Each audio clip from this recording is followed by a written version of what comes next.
ॐ जननीं शारदां देवीं रामकृष्णं जगद्गुरुं पादपद्मे तयोः श्रुत्वा प्रणमामि मुहुर्मुहुः।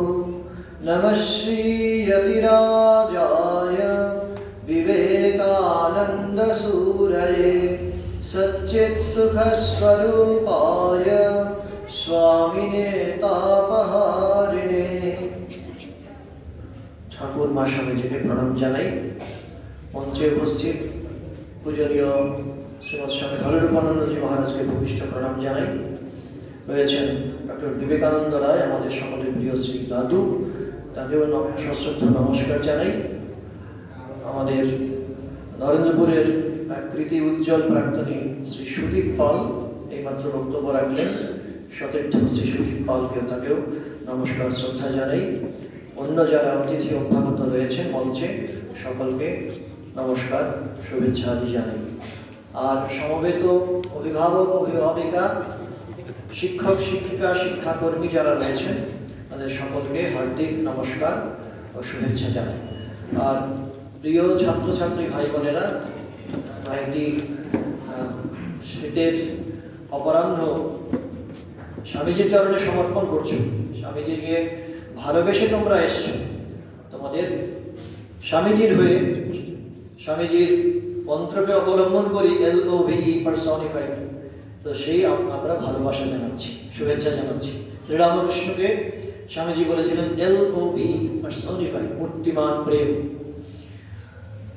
খুব সুন্দর অনুষ্ঠান আমরা সাক্ষী হয়েছিলাম এতক্ষণ। গোড়া থেকে আমি অবশ্য মঞ্চে আসতে আমার দেরি হয়েছে, কিন্তু গোড়া থেকে প্রায় পুরো অনুষ্ঠানটি আমি শুনেছি দূর থেকে। প্রথমে বৈদিক শান্তি মন্ত্র উচ্চারণ, তারপর গীতা পাঠ, খুব সুন্দর হয়েছে। গ্যাপ ভ্যাপের আমাদের ছাত্রছাত্রী ভাই বোনেরা যারা করলো একেবারে মন প্রাণ ভরিয়ে দিয়েছে, সকলকেই নিশ্চয়ই সমানভাবে স্পর্শ করেছে। তারপরে শ্রী অঙ্কন কৈলা মহাশয় একটি উদ্বোধনী সঙ্গীতও খুব সুন্দর হয়েছে। তারপরে শ্রী অঙ্কন কৈলা মহাশয় গিটারে গান করলেন। পূজনীয় হরিরূপানন্দজি মহারাজকে আবারও প্রণাম জানাই। ডক্টর বিবেকানন্দ রায় তাঁদের ভাষণ আমাদের সমৃদ্ধ করেছে। আর তারপরে পরে আমাদের যে প্রাক্তনী ভাইটি রয়েছেন নরেন্দ্রপুরের শ্রী সুদীপ পাল, তাঁরও বক্তব্য আমাদের প্রত্যেককে স্পর্শ করে গেল। এখন বক্তব্যটা হচ্ছে, যেখানে যেহেতু সিংহভাগ ছাত্র ক্লাস 11-12 দ্বাদশ শ্রেণীর ছাত্রটা যেহেতু রয়েছে, আমি একটু বক্তব্যের মূল পরিসরে প্রবেশ করব।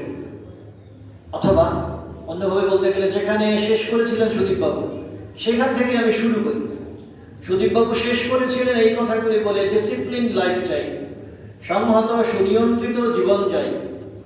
এটার সঙ্গে তোমার যে অ্যাসপিরেশন, তুমি যে যাও বড় হয়ে পড়াশোনা করবে, মানুষ হবে, উচ্চশিক্ষায় শিক্ষিত হবে, সম্পর্ক কিছু খুঁজে পাওয়া যাচ্ছে? একটু মাঝে মাঝে যদি কথা বলো, যদি প্রশ্ন করো, এখনই মানে প্রশ্নোত্তর পর্ব আলাদা করে দেওয়া আছে, কিন্তু আমাকে থামিয়ে যদি তোমরা মাঝে মাঝে কথা বলো ডাইরেক্টলি, ভালো লাগবে। তো আমার এই প্রশ্নের একটা উত্তর যদি দাও, এই দুয়ের মধ্যে কোনো সম্পর্ক দেখতে পাচ্ছ? এই যে সুদীপবাবু বলছিলেন না, একটা সুনিয়ন্ত্রিত জীবন, ডিসিপ্লিন লাইফ, আর আজকের যে বক্তব্যের বিষয় উচ্চতর শিক্ষায় স্বামী বিবেকানন্দের ভাবাদর্শের প্রয়োগ, দুয়ের মধ্যে সম্পর্ক আছে তো নিশ্চয়ই কিছু একটা আছে না? সম্পর্ক অবশ্যই আছে, এবং সেটা হচ্ছে এই যে ওই ডিসিপ্লিন লাইফ লিড করলে তবে তো স্বামীজিকে বোঝা সম্ভব হবে। আমি যখন নিজের মতো করে চলতে থাকি, স্বেচ্ছাচারী হই, যথেচ্ছাচারী হই, বাইরের প্রতিষ্ঠানগুলোতে যেমনভাবে আমরা দেখে থাকি, সাধারণভাবে হায়ার এডুকেশন ইনস্টিটিউটগুলোতে, ইঞ্জিনিয়ারিং, মেডিকেল কলেজ, অবশ্যই ব্যতিক্রম আছে। আমি বলছি না একেবারেই সর্বত্রই অশান্তি চলছে, সর্বত্রই নৈরাজ্য চলছে, একেবারেই বলছি না। সাধারণভাবে যেটা আমাদের চোখে পড়ে, কি চলছে? পড়াশোনা ছাড়া বাকি সব চলছে, তাই তো? ওটা সেকেন্ডারি। ওই সপ্তাহে 11 দিন পড়াশোনা হলে হবে, সেগুলো দেখা যাবে, যদি পাওয়া যায় সময়, তাহলে বসা যাবে, বই বলা যাবে, বাকি সব কিছু করা যাবে। এখানে স্বামীজি তো উল্টো কথা বলছে। স্বামীজি কথা বলছেন নাকি যে নিজের জীবনটাকে বাদ দিয়ে, নিজের জীবনটাকে সেকেন্ডারি করে, নিজের ভবিষ্যতের কথা চিন্তা না করে দেশ জাতির কথা, সেগুলো অনেক উপরের কথা। স্বার্থ বিরহিত চিন্তা এগুলো একটু পরের দিকে আসে, কিন্তু ঘুরিয়ে ফেললে হয় না। প্রথম কথা হচ্ছে সলিড ক্যারেক্টার, সাউন্ড ক্যারেক্টার। যা কিছু স্বামী বিবেকানন্দের যত পড়ি আমরা, যত বক্তৃতা দিই, আলোচনা করি, সবকিছু ঘুরে ফিরে একটা জায়গায় এসে দাঁড়ায়, কনসেন্ট্রেট হয়, সেটা হচ্ছে চরিত্র গঠন। এবং চরিত্র গঠনের জন্য ওই যে স্যার যে কথাটা বলছিলেন, আমার জীবন যদি রেগুলেটেড না হয়, নিয়ন্ত্রিত না হয়, কোনোভাবে কোনো দিক দিয়ে কিছু করা সম্ভব হয় না। এই মাঝে যারা কথা বলছে একটু বন্ধ করো, দরকার হলে আমার সঙ্গে কথা বল ডাইরেক্টলি, বুঝলে? তো এইটা তো খুব গুরুত্বপূর্ণ। তা আমরা যে প্রসঙ্গে ঢুকতে যাচ্ছি, সেখানে প্রথম এবং ইন্টিগ্রাল কম্পোনেন্ট হচ্ছে এই যে একটা প্রতিষ্ঠানে আমরা আমন্ত্রণ জানাচ্ছি, তোমাদের সাদর আমন্ত্রণ জানাচ্ছি, যেখানে এই এসিওরেন্সটা প্রথম দিন থেকে, প্রথম মুহূর্ত থেকে দেওয়া হবে। পড়াশোনার জায়গাটা কোনোভাবে ওখানে সেকেন্ডারি করা হবে না। এমন একটা আশ্রমিক পরিবেশ, এমন একটা শিক্ষায়তন যেখানে র্যাগিং বলে কোনো শব্দ থাকবে না। স্বামীজি এসব চাননি তো।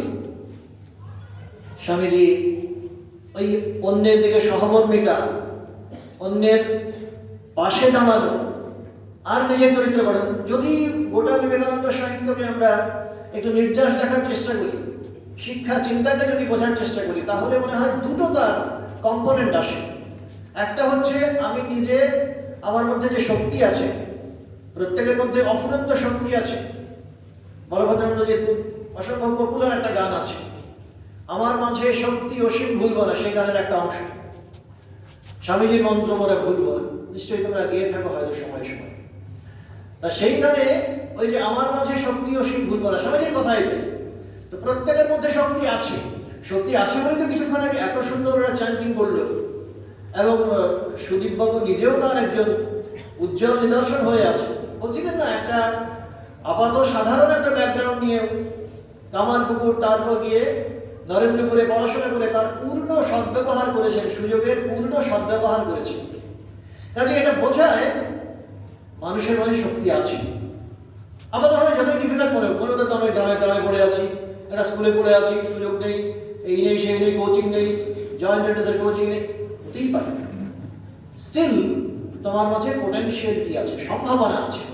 স্বামীজি ওটাকে প্রত্যেক জায়গায় হিটাপন করেছেন। যদি পড়ে কখনো স্বামীজির রাজযোগের 4টে সূত্র স্বামীজি মুখ্যত তুলে ধরেছে। তার প্রথম সূত্রই হচ্ছে it's all is potentially divine, জীব মাত্রই অব্যক্ত ব্রহ্ম। অনেক কঠিন কঠিন শব্দ, মধ্যে কথা হচ্ছে তোমার মধ্যে শক্তি আছে, এইটা ভুলবে না। তাহলে শক্তি থাকলে কি চুপচাপ বসে থাকবো? কি করতে হবে শক্তি থাকলে? বলো, শক্তি আমার কাছে আছে জেনে আমি শুয়ে শুয়ে থাকবো? তাহলে কি করবো বলো? শক্তিটা জাগানোর চেষ্টা করবো। শক্তি জাগানোর জন্যই তোমরা এখানে এসছো। তাহলে শক্তি জাগানো কিভাবে সম্ভব? মেকানিজম স্বামীজি বলে দিচ্ছে, ওই কনসেন্ট্রেশন, পাওয়ার অফ কনসেন্ট্রেশন। যত বেশি মনটাকে বাঁধতে পারবে, হয়তো পড়তে বসলাম, সঙ্গে সঙ্গে বন্ধুর ইনভিটেশন এলো, মোবাইলে বেজে উঠলো, ফেসবুক ডাকছে, আমার হোয়াটসঅ্যাপ থেকে মেসেজ আসছে, কল আসছে, মেসেঞ্জার কল আসছে, এখন তো দিক বিদিক থেকে, চতুর্দিক থেকে, 10 দিক থেকে আমন্ত্রণ আসছে। কি করি? এটা শুধু তোমার সমস্যা মনে করবে না, আমরা যে প্রতিষ্ঠানে আছি তাদের কিন্তু ছাত্ররা এই সমস্যাটা ফেস করে। এবং আমরা একটাই রেমেডি দিই, তুমি বিচার করো কি কাজে এসেছিলে। এই প্রতিষ্ঠানে যেদিন এসেছিলে, কলেজে যেদিন এসেছিলে, তুমি একটা টার্গেট ফিক্স করে এসেছিলে। আর যেদিন চলে যাবে সেদিন তোমার পিঠে একটা কিছু থাকবে, হাতে একটা সার্টিফিকেট থাকবে অ্যাটলিস্ট। সেই সার্টিফিকেটে কি লেখা থাকবে, কোন গ্রেড লেখা থাকবে, কত পার্সেন্ট নম্বর লেখা থাকবে, সেটা সবটাই তোমার উপর নির্ভর করছে। তুমি নিজের ভাগ্যের নির্মাতা। তাহলে এইটা রিপিটেডলি আমরা সেখানে ছাত্রদের স্মরণ করানোর চেষ্টা করি। আর কি করানোর চেষ্টা করি? প্রত্যেক দিন সকাল সন্ধ্যে একটু বসো। ওই মনটাকে বাঁধার কথা হচ্ছিল, পাগলা মনটারে তুই বাঁধ। আমি বললাম আসলে মন শান্ত হয়ে গেলে এমনটা নয়। যারাই চেষ্টা করে পড়াশোনা করার, যারা চেষ্টা করে, তারাই জানে ব্যাপারটা অত সহজ নয়। এখন তো সত্যিই অনেক ডিফিকাল্টি বেড়েছে। তোমরা বিশেষ করে এই এআই এবং ইলিউজারি ওয়ার্ল্ডের যে যুগ, সেই যুগে যারা বাস করছে তাদের পক্ষে সত্যিই অনেক ডিফিকাল্ট। আমি একটা প্রবলেম চাইছি, ম্যাথসের প্রবলেম সলভ করবি, আমার তো এআইকে সলভ করে দিচ্ছি। আরে বাবা, এআই এর কাজ করছে, আমি আমার কি কাজ করলাম? তো এই কারণে অনেক ক্ষেত্রেই দেখা যায় একাদশ বা দ্বাদশ শ্রেণীর অনেক কিছুই ছাত্রদের অজানা থেকে যায়। যখন তারা কলেজে গিয়ে ঢুকছে, তারপরে 1 মাস 2 মাস সময় একটু আমরা বাফার টাইম রাখার চেষ্টা করি। প্রথম দিকে আমাদের 15-20 দিন তো বটেই, যে ভালো করে ঝালিয়ে নাও যা শিখে এসছি। আর যদি কিছু ডিফিকাল্টি থাকে, যদি কিছু গ্যাপ ফিল আপ করার প্রয়োজন হয়, সেটা ওই সময়ের মধ্যেই মাস্টার মশাইদের কাছে দাও, সিনিয়রদের কাছে যাও, তোমার ফাউন্ডেশনটা যেন সলিড থাকে। তা এইটা হচ্ছে প্রথম কথা, পড়াশোনার দিকটা খুব সাউন্ড করতে হবে। সকাল সন্ধ্যে প্রেয়ারে যাওয়ার ব্যবস্থা আমরা ওই কারণেই রেখেছি। আবাসিক প্রতিষ্ঠান জানবে, আবাসিক মহাবিদ্যালয়, রামকৃষ্ণ মিশন আবাসিক মহাবিদ্যালয়, রেসিডেন্সিয়াল কলেজ, প্রত্যেককে হস্টেলে থাকতে হয়। আর হস্টেলে সকাল সন্ধ্যে দুবেলা প্রেয়ারে বসতে হয়। তুমি চাও বা না চাও, যখনই তুমি জোর করে মনের সঙ্গে যুদ্ধ করতে বাধ্য হচ্ছ, তখন বাই ফোর্স তুমি ওই যে ডিসিপ্লিন লাইফ, তোমার মনের ডিসিপ্লিন কিন্তু automatically to some extent fulfil হয়ে যাচ্ছে। কাজে এই যে পরিবেশ, বারবার সুদীপবাবু বলছিলেন অদ্ভুত একটা পরিবেশ আছে। তুমি যখনই নরেন্দ্রপুরে গিয়ে প্রবেশ করলে, রেসিডেন্সিয়াল কলেজে পরীক্ষা দিলে, কোয়ালিফাই করলে এবং তারপরে হস্টেল জীবনে প্রবেশ করলে, প্রথম অভিজ্ঞতা হবে দাদারা এসে তোমাকে রিসিভ করছে, রিসিভ করে তোমার ঘরে পৌঁছে দিচ্ছে, পৌঁছে দিয়ে সেদিন সন্ধ্যের সময় মশারি খাটিয়ে দিচ্ছে, তারপরে ডাইনিং হলে নিয়ে যাচ্ছে, তারপরে অসুস্থ হলে হসপিটালে নিয়ে যাচ্ছে, ক্যাম্পাস ঘোরাচ্ছে, স্যারেদের সঙ্গে পরিচয় করে দিচ্ছে। এগুলো কোথায় পাবে বাবা? গল্পের মতো মনে হয় না? এগুলো রূপকথার গল্প না, বাস্তব। এগুলো এই যুগে এরকম হতে পারে? মানুষ তো সেলফ সেন্টার্ড হবে, নিজেকে নিয়ে মত্ত হয়ে থাকবে, এটাই প্রত্যাশিত নয়। তো সেখানে দাঁড়িয়ে বিশেষ করে আমাদের ছাত্ররা ভালো করে বুঝতে পারে, যখন তারা এখান থেকে বেরিয়ে গিয়ে উচ্চতর শিক্ষার জন্য অনেক অনেক বাইরের বড় বড় প্রতিষ্ঠানে যায় এবং সেখানে গিয়ে ডিফারেন্সটা খুব ভালো করে বুঝতে পারে, নরেন্দ্রপুরের মধ্যে কি পেয়েছিলাম ও কি হারালাম। তো ফলে এইটা প্রথম দিন থেকে তোমাকে নিশ্চয়তা দেওয়া হবে। কোন কোন কোর্স ওখানে রয়েছে? আমাদের ব্যাচেলার্স ডিগ্রি রয়েছে, বিএ অনার্স রয়েছে, বাংলা, ইংরেজি, সংস্কৃত, পলিটিক্যাল সায়েন্স, ফিলসফি, দর্শন, এইসব কিছুতে আমাদের বিএ অনার্স রয়েছে। বিএসসি অনার্স আছে mathematics, statistics, chemistry, computer science, economics, physics. এইবারে লাইফ সায়েন্স করেছে, বিবেকানন্দবাবু ছিলেন, গিয়ে ছাত্রদের সঙ্গে মিটও করেছেন। তো এইগুলো প্রত্যেকটাতেই আমরা চেষ্টা করি যে কোনো রামকৃষ্ণ মিশন পরিচালিত প্রতিষ্ঠানের মতোই যাতে সর্বোত্তম যে এক্সেলেন্স, ছাত্ররা যাতে ওদের শক্তির সর্বশ্রেষ্ঠ বিকাশ সাধন করতে পারে। ওই যে বললাম শক্তি আছে, আমি চুপ করে ঘুমিয়ে আছি, এমনটা নয়। প্রতি মুহূর্তেই তোমাকে অ্যালার্ট করা হবে। প্রত্যেকটি পরীক্ষায় ভালো করার জন্য আমরা জোর করে হিটাপন করব, কেন আগের পরীক্ষায় ভালো করিসনি, কোন জায়গাটা বুঝতে পারিসনি, কেন বলিসনি মাস্টারমশাইকে। এই প্রশ্নগুলো রিপিটেডলি তোমাকে করবেন, মাস্টারমশাইরাও করবেন, আর ভবন অধীক্ষক মহারাজ যিনি আছেন তিনিও কন্টিনিউয়াসলি এই হ্যামারিংটা করে যাবেন। তার ফলটা কি হয়, যেটা একটু আগে বলা হলো, যে আপাতভাবে সাধারণ ছাত্র সে গিয়ে অসাধারণ ফল করার সুযোগ পায়। এরকম না, ওই যে পিয়ার গ্রুপ লার্নিং, আমার সঙ্গে গ্রাম থেকে উঠে আসা ছাত্র অনেক রয়েছে, আমার দাদারা রয়েছে একই হস্টেলে বা পাশের হস্টেলে, আমার টিচাররা রয়েছেন ক্লাসরুমের বাইরে অ্যাভেলেবল। এদের সঙ্গে একটা রেগুলার ইন্টারাকশনের সুযোগ পাচ্ছি। এবং তার বাইরে আমাদের ইন্টারনেট যে কিয়স্কটা রয়েছে, সেখানে গিয়ে তুমি রেগুলারলি নিজেকে আপডেট করার সুযোগ পাচ্ছ। বাইরে থেকে অনেক জ্ঞানী গুণীজন রেগুলার আসছেন এবং তারা সেমিনার দিচ্ছেন, বিবেকানন্দবাবুর মতো বিদগ্ধজন এরা আসছেন, ছাত্রদের সঙ্গে ইন্টারাক্ট করছেন, ইন্সপায়ার করছেন, অনুপ্রাণিত করছেন। কাজে এই দিক দিয়ে এশিওর করা যায় পড়াশোনার একটা পরিবেশ অবশ্যই পাবে। হলো 2 নম্বর প্রশ্ন হচ্ছে, সেটা তো পেলাম, পয়সা কোথায়? ঘাটে পয়সা কোথায়? আমি যাবো যে ওখানে গিয়ে মাসে আপনি বলবেন বিপুল অঙ্কের টাকা চাইবেন, সেই টাকাটার সংস্থান হবে কোথা থেকে? বাবা মার তো সেই পারিবারিক অবস্থা তো সেরকম সচ্ছল নয়, এটা পরের প্রশ্ন। এবং সেখানে অত্যন্ত পজিটিভ ইতিবাচক একটা উত্তর দেবে নরেন্দ্রপুর, কোনো চিন্তার কারণ নেই, পড়াশোনা টাকা পয়সার জন্য কারো আটকাবে না। এমন একজন ছাত্র নরেন্দ্রপুরে গিয়ে ফিরে আসেনি যাকে টাকা পয়সার জন্য পড়াশোনা ডিসকন্টিনিউ করতে পেরেছে। এটা দীর্ঘদিনের ট্র্যাডিশন। এই বছরেও বিগত এই যে শিক্ষাবর্ষ গেল বা ফিনান্সিয়াল ইয়ার গেল, সেখানেও প্রায় 30 লক্ষ টাকা শুধুমাত্র ছাত্রদের যে স্কলারশিপ পারপাস, তাদের আর্থিক অনুদান দেওয়ার জন্য খরচ করা হয়েছে। তারা নিজেরা ছাত্ররা যেমন গভর্নমেন্ট স্কলারশিপ সরকারি অনুদানগুলো পেতে পারে, আমরা একটু জোর করে বলি এগুলো অ্যাপ্লাই করো, সময় মতো অ্যাপ্লাই করো। স্বামী বিবেকানন্দ মেরিট ক্যাম্পেইনস হোক বা ঐক্যশ্রী হোক বা ন্যাশনাল স্কলারশিপ হোক অথবা নন গভর্নমেন্ট স্কলারশিপ যেগুলো রয়েছে, বিড়লা বা অন্যান্য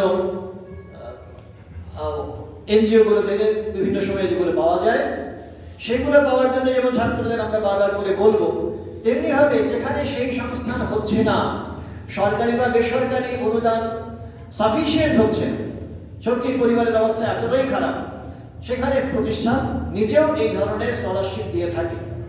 এবং এমন ছাত্র অনেক রয়েছে যারা 3 বছর বা 5 বছর কাটিয়েছে, একটা টাকাও তাদের খরচ করতে হয়নি। তারপরে পরের প্রশ্নে আসি যে এটা না হয় বুঝলাম, কিন্তু মাসিক খরচটা কেমন হয়? দেখো, ইঞ্জিনিয়ারিং বা মেডিকেল কলেজে খরচ কেমন হয় তোমাদের কিছু কিছু ধারণা থাকতে পারে, থাকলেও থাকতে পারে, সেই প্রশ্নে আমি যাচ্ছি। কিন্তু শহর কলকাতার মতো একটা হার্ট অফ দ্য সিটিতে প্রায় বলা যায়, সেখানে খরচাপাতি, খাওয়া দাওয়ার স্ট্যান্ডার্ড সব কিছু মাথায় রেখে আমাদের মাসিক খরচ যে জায়গায় দাঁড়িয়ে আছে আনইমাজিনেবল, কল্পনার অতীত, 4500 থেকে 4800। যারা গিয়ে চাইল স্কলারশিপ, তাদের কথা বাদ দিলাম, তারা স্কলারশিপ তাদের প্রয়োজন হচ্ছে না, তাদের ক্ষেত্রেও মানে ভাবনার অতীত এমন একটা জায়গাতে আমরা ঠাকুরের অশেষ কৃপায় ধরে রাখতে পেরেছি মাসিক খরচ। অবশ্যই ল্যাব, লাইব্রেরি এবং তার টিউশন ফি সবটা ইনক্লুড করে সমস্ত কিছু ধরে এই খরচটা। কাজেই পড়াশোনা টাকা পয়সার জন্য আটকে যাবে এমন না। এমনও হয়েছে অ্যাডমিশন ফি জোগাড় করে উঠতে পারেনি। আমরা অনেক সময় বলি অ্যাডমিশন ফিটা কষ্ট এসেছে, জোগাড় করার চেষ্টা করো, অনেকে সেটা পারে না। হয়তো সে সর্বসাকল্যে 1000 টাকা 2000 টাকা জোগাড় করেছে, not at all the factor. এটা নিয়েই, এটাকে পুঁজি করেই সে ভর্তি হয়ে যেতে পারে। স্বামীজির স্বপ্ন নিশ্চয়ই কেন্দ্রীভূত ছিল এই যুব সম্প্রদায়ের উপরে। স্বামীজি তোমাদের সামনে রেখেই স্বপ্ন রেখেছে নতুন ভারত উঠছে, তারপর তার যত লিমিটেশন আছে সবগুলোকে ওভারকাম করতে পারবে ইত্যাদি ইত্যাদি। এই যে কথাগুলো সবটা এই তরুণ উঠতি যুব সম্প্রদায়কে সামনে রেখেই বলা। সুতরাং তার জন্যে স্বামীজির সাথে নরেন্দ্রপুরে যখন ঢুকছো তুমি, ঢোকার মুখে প্রথমেই ওই স্বামীজির স্ট্যাচু দেখা যায়। তো স্বামীজির স্ট্যাচু থাকার অর্থ হচ্ছে, আসলে আশ্রমের নামটা দিয়েছিলেন পূজ্যপাদ মাধবানন্দজি মহারাজ, রামকৃষ্ণ মঠ মিশনের 9ম সংঘাধ্যক্ষ মহারাজ। তিনি ভেবেচিন্তে নরেন্দ্রপুর নামটা উদ্ভাবন করেছিলেন। তো সেই কারণে নরেন্দ্রপুর, নরেন্দ্রনাথ, স্বামী বিবেকানন্দের ভাবনায় পরিচালিত হবে না, এটা হতেই পারে। স্বামীজির প্রতিকৃতি যেমন আছে, আমরা দৃঢ়ভাবে বিশ্বাস করি সচলভাবে স্বামীজি সেখানে রয়েছে, তিনি আমাদের পরিচালিত করছেন। এই যে ছাত্ররা, পিছিয়ে পড়া অংশ থেকে যে ছাত্ররা উঠে এলো, পরের কথাই হচ্ছে স্বামীজির শিক্ষাচিন্তার আরেকটা উল্লেখযোগ্য দিক হচ্ছে এই পিছিয়ে পড়া ছাত্রদের বেশি করে অ্যাসিস্ট্যান্স দিয়ে, একাডেমিক অ্যাসিস্ট্যান্স, শুধু ফিনান্সিয়াল দিলে হবে, পড়াশোনার দিক থেকে অতটা আমরা অ্যাসিস্ট করতে পারি, যাতে তারা যেটুকু খামতি আছে তাদের মধ্যে যদি কোনো ধরনের কোনো ইনফিরিয়রিটি কমপ্লেক্স থাকে, সেটা কাটিয়ে ওঠার জন্য এই প্রতিষ্ঠান কি করে। প্রতিষ্ঠান প্রথমে বললাম ওই পিয়ার গ্রুপ লার্নিং এর ব্যবস্থা রেখেছে, নিজেদের মধ্যে আলোচনা করার সুযোগ পায়। ছাত্ররা হস্টেলে যেহেতু সবাই মিলে একসঙ্গে থাকে, এক পাতে খাবে, একসঙ্গে পড়াশোনা করবে, দাদাদের কাছে যেতে পারে, মাস্টার মশাইদের কাছে যেতে পারে, আর সেই সঙ্গে মাঝে মাঝে এই রেমেডিয়াল কোচিং, যদি দেখা যায় কোনো ছাত্র পিছিয়ে পড়ছে, ঠিক মতো কোপ আপ করতে পারছে না, তার জন্য রেমেডিয়াল কোচিং এরও ব্যবস্থা রাখা আছে। অজস্র সার্টিফিকেট কোর্সে, ছাত্ররা শুধুমাত্র পুঁথিগত বিদ্যায় যেটুকু কারিকুলামের মধ্যে রয়েছে ইনক্লুডেড, তাই তারা স্যাটিসফাইড নাও হতে পারে। আজকালকার যুগে সত্যি চাকরি বাকরির বাজার কিরকম ভালো করেই জানো, শ্রিঙ্কিং এরিয়া। সেখানে তাদের চাহিদা কি করে পূরণ হবে, চাকরির বাজারে কি করে দাঁড়াবে, ওই জন্যে এক গাদা সার্টিফিকেট কোর্স রাখা আছে। স্পোকেন ইংলিশ, স্পোকেন ফ্রেঞ্চ, এই বিদেশি ল্যাঙ্গুয়েজগুলো, spoken German, spoken Korean, spoken Spanish, spoken Sanskrit পর্যন্ত রাখা আছে। এই 6টা বিদেশি ভাষায় তুমি সার্টিফিকেট কোর্স শিখতে পারো। তুমি চাইলে তার বাইরে আরো কিছু আছে, ধরো পাইথন প্রোগ্রামিং, এগুলোর খবর বিজ্ঞান বিভাগের ছাত্র যারা রয়েছে তারা জানবে।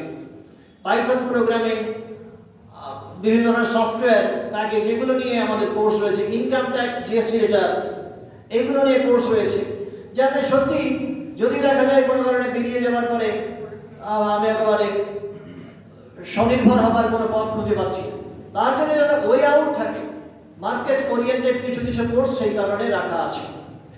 আর আছে এই ধরনের value added course. Cultural department, আমাদের সংস্কৃতি বিভাগ আছে। সংস্কৃতি বিভাগ যেমন সারা বছর ধরে বিভিন্ন কালচারাল ফাংশন অর্গানাইজ করে, তার সাথে আরো কিছু, এই যে খুব সুন্দর বেদিক চ্যান্টিং হলো, গান হলো, এগুলো এই কালচার যাতে ওখানেও ধরে রাখা যায়, তার জন্য ওখানে আমরা তবলা, পাখোয়াজ, ভায়োলিন, বাঁশি, তারপরে বেদিক চ্যান্টিং, এগুলো ভোকাল মিউজিক, ক্লাসিক্যাল মিউজিক, এগুলো যাতে রেগুলার তার শিক্ষার, প্রথাগত শিক্ষার পাশাপাশি এগুলো যাতে তারা চর্চা করার সুযোগ পায়, আমরা certificate course, value added course offer করে থাকি। আর যে কথাটা বলছিলাম, অবশ্যই তার সঙ্গে সঙ্গে পাল্লা দিয়ে এই সেমিনারগুলো অ্যারেঞ্জ করা হয়। লাইব্রেরির কথা বলছিলেন মাস্টার মশাই, অত্যন্ত সমৃদ্ধ লাইব্রেরি একটা রয়েছে, এবং সেখানে প্রত্যেকটি ডিপার্টমেন্টের জন্য সাফিসিয়েন্ট নাম্বার অফ বুকস, প্রত্যেকে বছরের শুরুতে বা সেমিস্টারের শুরুতে তার মতো করে বই তুলে নিতে পারবে। লং টার্ম, পুরো সময়ের জন্য বইটা তার কাছে রাখতে পারবে। ওই যে বাজার থেকে গিয়ে বই কেনা, পয়সা কোথায়, সচ্ছলতা নেই, কলেজ থেকে গিয়ে বই কিনবো, সুযোগ নেই, কোনো অসুবিধা নেই। লাইব্রেরি থেকে লং টার্মের জন্য, সারা বছরের জন্য তুমি রাখতে পারো, বা পুরো সেমিস্টারের জন্য রাখতে পারো। তোমার পড়া হয়ে গেলে বইগুলো ফেরত দিয়ে দিও, এই হচ্ছে শর্ত। কাজে পড়াশোনা এই দিক থেকেও অ্যাসিস্ট করার চেষ্টা করে নরেন্দ্রপুর। তার পাশাপাশি ডিপার্টমেন্টাল লাইব্রেরি আছে, কলেজ লাইব্রেরির পাশাপাশি ডিপার্টমেন্টের নিজস্ব একটা করে লাইব্রেরি আছে। আর আছে সেন্ট্রাল লাইব্রেরি, আশ্রমের একটা কেন্দ্রীয় লাইব্রেরি। এগুলো থেকেও ছাত্ররা তাদের স্টাডি মেটেরিয়াল কালেক্ট করার সুযোগ পায়।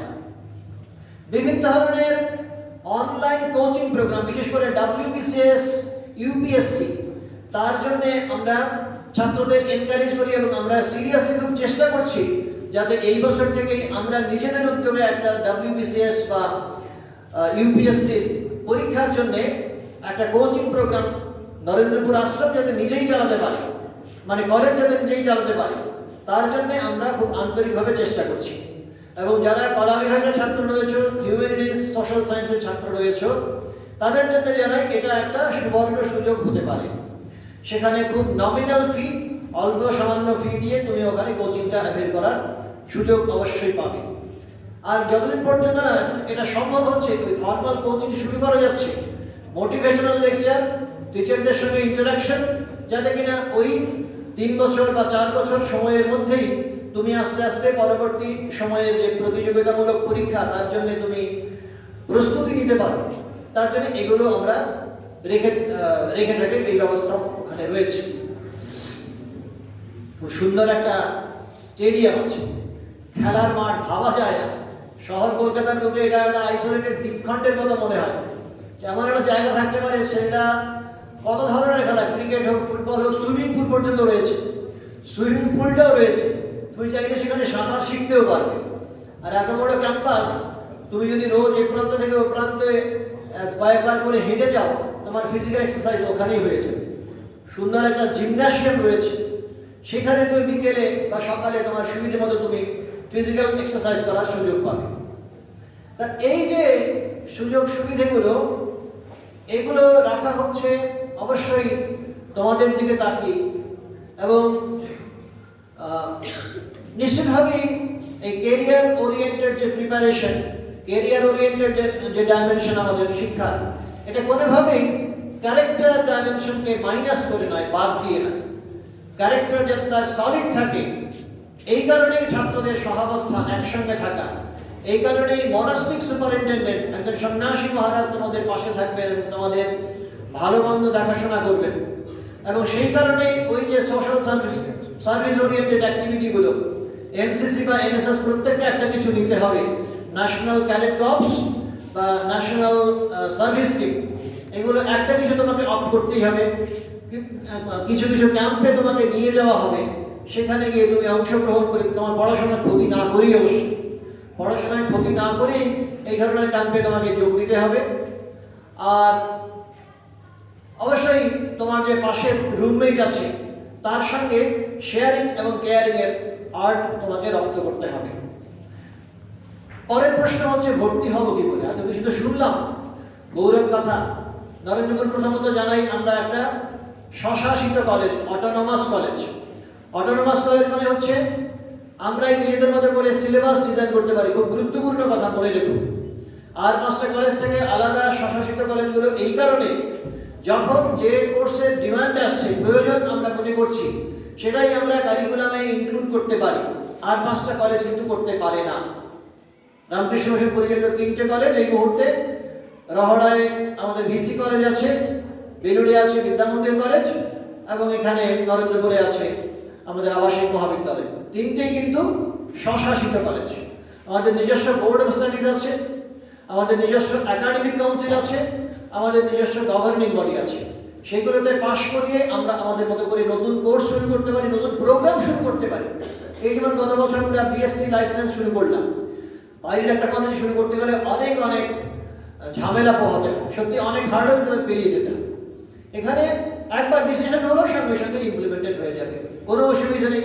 শিক্ষক শিক্ষাকর্মী সবাই তোমার পাশে আছে, এবং তোমরা যেমন ডিমান্ড করবে, ছাত্রদের আমরা মাঝে মাঝে ডাকি, ফিডব্যাক দিই, বল তোর কিছু অসুবিধা আছে কিনা, বা তোদের মনে হচ্ছে কিনা সিলেবাস রিডিজাইনিং এর প্রয়োজন, সিলেবাসে এই কম্পোনেন্টগুলো ঢোকানো প্রয়োজন যদি মনে হয়। এইবারে যেমন কিছুদিন আগে একটি ছেলে বলেছে সোশিওলজি পাস যদি আপনারা শুরু করতে পারেন, ভালো কথা, আমরা নোট ডাউন করছি। তো ওইভাবে ছাত্র, অভিভাবক, এদের সবার মতামত নিয়ে কিন্তু, এবং মার্কেটের দিকে তাকিয়ে, পরিবেশ পরিস্থিতির দিকে তাকিয়ে আমরা কিন্তু সিলেবাস রিওরিয়েন্ট করার, রিডিজাইন করার চেষ্টা করি। আমাদের পরীক্ষা পদ্ধতি সম্পূর্ণভাবে নিজের স্বনির্ভর।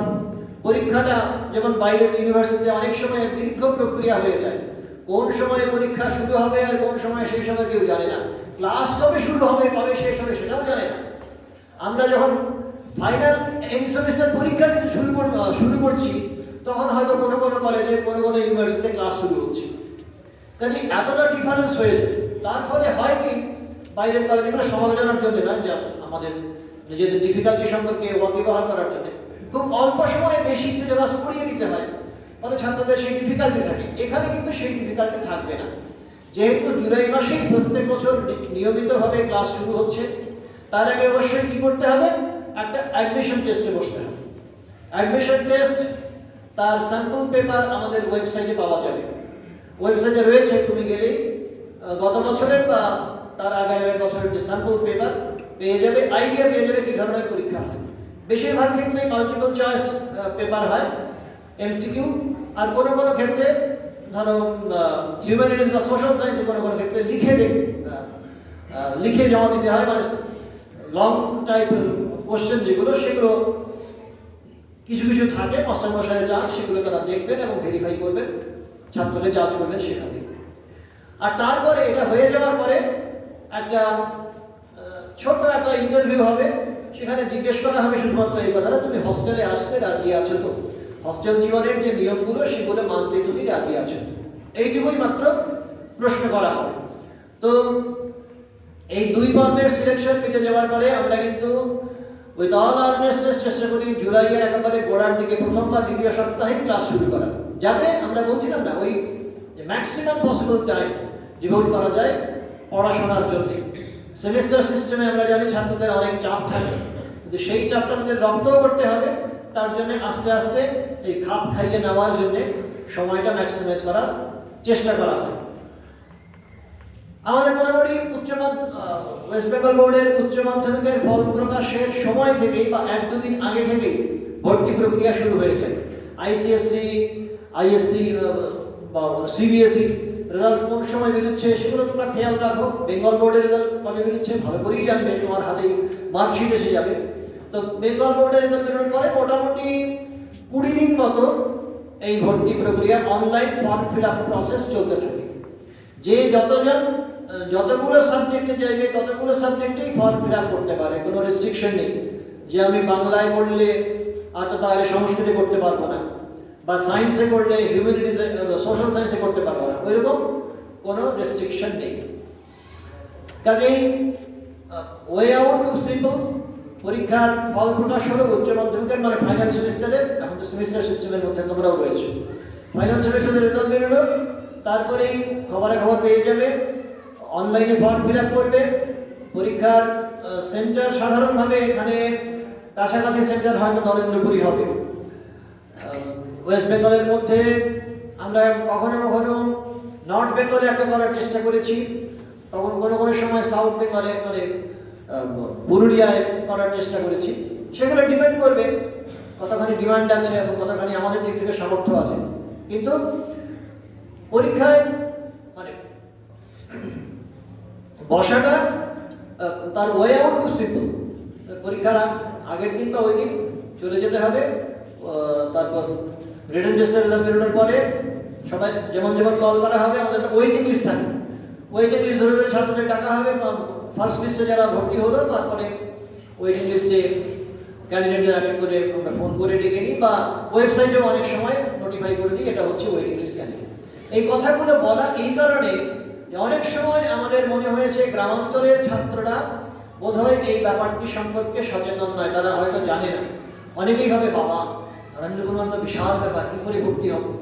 কিন্তু নরেন্দ্রপুরে সত্যি কলেজ স্তরে অন্তত ভর্তি হওয়া আদৌ এতটা চ্যালেঞ্জিং নয়, যতটা স্কুল স্তরে সত্যি খুব টাফ, বিশাল একটা স্ক্রিনিং প্রসেসের মধ্য দিয়ে যেতে হয়। কলেজ স্তরে নিশ্চয়ই অতখানি টাফ নয়, এবং তোমার দিক থেকে যদি সেই সিনসিয়ারিটি ঐকান্তিকতা থাকে, মডেল কোশ্চেনগুলো দেখে তুমি যদি এগিয়ে যাও, আমার মনে হয় তোমার পক্ষে ক্র্যাক করা খুব ডিফিকাল্ট হবে না। যে কথাটা বলছিলাম যে স্বামীজির শিক্ষা চিন্তার এই দুটো দিকই কিন্তু রয়েছে, সমানভাবে প্রণিধানযোগ্য। একটা হচ্ছে নিজের শক্তি অন্তরে যেটা আছে সেটা পরিপূর্ণ বিকাশ সাধন করা, যার জন্য এই ভিডিওগুলো আমরা কিছু ডিসকাস করলাম। আমরা স্কলারশিপের কথা বললাম, সেটা কিন্তু ওই নরেন্দ্রপুরের প্রাক্তনীরাই বড় অংশে এগিয়ে আসে। কারণটা হচ্ছে they feel for the institution, feel by children, feel for the downtown, স্বামীজির কথা। তারাই একটু আগে সুদীপবাবু এরকম বলছিলেন যে এই সাধারণ মানুষের জন্য যে ভাব, সেইটা নরেন্দ্রপুরের রক্তে রয়েছে, জিনে রয়েছে। সুতরাং ওই যে কেরিয়ার বিল্ডিং, ক্যারেক্টার ফরমেশন, এটা কখনোই দুটো প্যারালাল লাইন না, একসঙ্গে চলে। নরেন্দ্রপুরে ঢোকা মাত্রই তুমি স্বাভাবিকভাবে তার যে ভালোবাসা, ওই যে LOVE পার্সনিফাইড, এটার মন্ত্রে তুমি উদ্বুদ্ধ হবে। তোমার মধ্যে অজান্তে কখন এসে স্বামীজি, শ্রীরামকৃষ্ণ, শ্রী শ্রী মা এরা এসে প্রবেশ করবেন, এবং অজান্তেই তুমি কখন মানুষকে ভালোবাসতে শিখবে। বেরিয়ে যখন যাবে, নরেন্দ্রপুর ছেড়ে যখন আসবে, 4 বছরের এখন পাঠক্রম, 4 ইয়ার আন্ডারগ্রেজুয়েট প্রোগ্রাম, তারপরে দেখবে তুমি একটা ভিন্ন মানুষ। তোমার গ্রামের মানুষের জন্য তুমি ফিল করছো, তোমার রাজ্যের মানুষের জন্য ফিল করছো, দেশের মানুষকে ভালোবাসতে শিখছো, আর সর্বোপরি তুমি একজন বিশ্ব মানব হয়েছো, গোটা বিশ্বের কল্যাণের জন্য তুমি ভাবতে শিখেছো। এগুলো আদবেই গল্প নয়, চোখের সামনে দেখা আমাদের অভিজ্ঞতা। এখানে অনেক ছাত্রী বোনেরা রয়েছে, তারা এতক্ষণ ধরে শুনছে, তাদের মনে হতে পারে সমস্তটাই তো বয়েজ ছাত্রদের উদ্দেশ্য করে বলা, তাহলে আমাদের কি ফায়দা হলো, আমাদের এই মিটিংয়ে তার অর্থ নিশ্চয়ই আছে। একটা হচ্ছে স্বামীজিকে বোঝার চেষ্টা করা, হৃদয়ে মস্তিষ্কে বরণ করা, সেটা একটা দিক। 2 হচ্ছে যে ফেসিলিটিগুলো নরেন্দ্রপুর দিচ্ছে exclusively for the boys, exclusively for the gents, সেটা কিন্তু নয়। আমি বলছি কয়েকটা ডাইমেনশনের কথা, কয়েকটা জায়গার কথা, যেখানে ছাত্রীরাও সমানভাবে উপকৃত হতে পারে, এক্সপ্লোর করতে পারে। এই যে আমাদের অনলাইন সার্টিফিকেট কোর্সের কথা বললাম, spoken French, spoken English, spoken Spanish, spoken German ইত্যাদি ফরেন ল্যাঙ্গুয়েজগুলো, অথবা ইনকাম ট্যাক্স জিএসটি রিটার্ন, অথবা আর পাইথন প্রোগ্রামিং, এগুলো কিন্তু ওপেন টু অল। এটা ছাত্র ছাত্রী নির্বিশেষে, এমনকি বয়সের কোনো ব্যারিয়ার থাকে না, অনেক ক্ষেত্রে প্রত্যেকেই অ্যাভেল করতে পারে, শুধুমাত্র তাকে এইচএস কোয়ালিফাইড হতে হবে। এটা একটা রয়েছে, প্রাথমিক শর্ত রয়েছে। এটা বাদ দিয়ে সবটাই কিন্তু ওপেন করা আছে, কাজেই ছাত্রীরাও এই সুযোগ নিশ্চয়ই নিতে পারে। ওপেন প্ল্যাটফর্মে, অনলাইন প্ল্যাটফর্মে যেগুলো অ্যাভেলেবল সুযোগ, যে কোর্সগুলো, শর্ট টার্ম কোর্সগুলো আছে, অবশ্যই তারা যোগ দিতে পারে। দুই হচ্ছে, আমাদের কিছু কিছু স্টুডেন্ট ফেস্ট হয়, প্রত্যেক ডিপার্টমেন্টই এইটা অর্গানাইজ করে থাকে। সেখানে কাছাকাছি যে কলেজগুলো আছে, ইউনিভার্সিটিগুলো আছে, সেখানে ছাত্রছাত্রী নির্বিশেষে সবাই আসতে পারে, সেখানেও দরজা সবার জন্যই খোলা আছে। তিন হচ্ছে, বিভিন্ন ডিপার্টমেন্টে একটা সেমিনার বা ওয়ার্কশপ হয়, সেটাও অনেক সময় ওপেন করা থাকে, আমাদের অবশ্য ওয়েবসাইটে নোটিফাই করা হয়, কিন্তু সেগুলো তোমরা চাইলে, ছাত্রী বোনেরা চাইলে যেতে পারবে। তারপরে হচ্ছে আমাদের যে সামার ইন্টার্নশিপ, তোমরা হয়তো জানো যে নিউ এডুকেশন পলিসিতে, নতুন যে জাতীয় শিক্ষানীতি হয়েছে, তাতে 4th সেমিস্টারের পরে, 2 বছরের পরে প্রত্যেকটা একটা কম্পালসারি ইন্টার্নশিপে নিজেদের ট্রেন আপ করতে হয়। তো সেই ট্রেনিং এর সুযোগ যাতে ছাত্রছাত্রী নির্বিশেষে সবাই নিতে পারে, তার জন্য কলেজ তার দরজা খুলেছে। সেখানে ফিজিক্স, কেমিস্ট্রি এবং ম্যাথামেটিক্স, আপাতত এই তিনটে, পরবর্তীকালে ঠাকুরের কৃপায় নিশ্চয়ই আরও বাড়বে সুযোগ। এই তিনটে ডিপার্টমেন্ট থেকে সামার ইন্টার্নশিপ অফার করা হচ্ছে, এবং সেখানেও ছাত্রীরাও নিশ্চয়ই যোগদান করতে পারে। ছাত্রীদের জন্য থাকার সুযোগ পর্যন্ত রয়েছে। ছাত্রীদের মনে হতে পারে এত দূর থেকে করে যাব, তারা যাতে সেখানে থেকেই সেই ফেসিলিটি অ্যাভেল করতে পারে, ওই সামার ইন্টার্নশিপের ক্ষেত্রে অন্তত সেই সুযোগটাও আমাদের করে দেওয়া হয়েছে। এই বছর কিছু ছাত্রী ওখানে রেসিডেন্সিয়াল ফেসিলিটি নিয়ে সেখানে তারা ছিল এবং ইন্টার্নশিপ অ্যাভেল করেছে। বারিং দ্যাট, এটার কথা বাদ দিয়ে আরেকটা ইনফরমেশন তোমাদের সঙ্গে শেয়ার করি। আমাদের যে রামকৃষ্ণ মঠ মিশনের অন্য যে উইংটা আছে, সন্ন্যাসিনী সংঘ, শ্রী সারদা মঠ, সেই সারদা মঠ, সারদা মিশন পরিচালিত একটি মহাবিদ্যালয় আছে, একটি কলেজ আছে দমদমে, বিবেকানন্দ বিদ্যাভবন। সেইটি কিন্তু সম্পূর্ণভাবে মায়েদের জন্য, ছাত্রীদের জন্য। সেখানে কিছু রেসিডেন্সিয়াল ফ্যাসিলিটি আছে, হস্টেল আছে, কম্পালসারি অবশ্য নয়, কিন্তু সেটাও তোমরা এক্সপ্লোর করতে পারো। একই ভাবাদর্শ, একই চিন্তাকে প্রয়োগ করে দুটো প্রতিষ্ঠান, মানে দুটো উইং আমাদের চলছে, এবং তার মধ্যে কথাই হচ্ছে স্বামীজির চিন্তায় নিজের জীবন গঠন, ত্যাগ আর সেবার প্রতি নিজেকে উদ্বুদ্ধ করা। তো এই যে অপরচুনিটিগুলো আমার দিক থেকে আমি মোটামুটি শেয়ার করার চেষ্টা করলাম। আমার মনে হয় এবার তোমাদের দিকে আমরা একটু মুখ ঘোরাতে পারি। তোমরা যেমন যেমন প্রশ্ন করবে, যেমন জানতে চাইবে, সেইগুলোর সঙ্গে উত্তর দিলে আরো বেশি ইন্টারঅ্যাক্টিভ হলে ভালো লাগে। বলো, যার যেমন প্রশ্ন আছে নির্দ্বিধায় নিঃসন্দেহে করবে।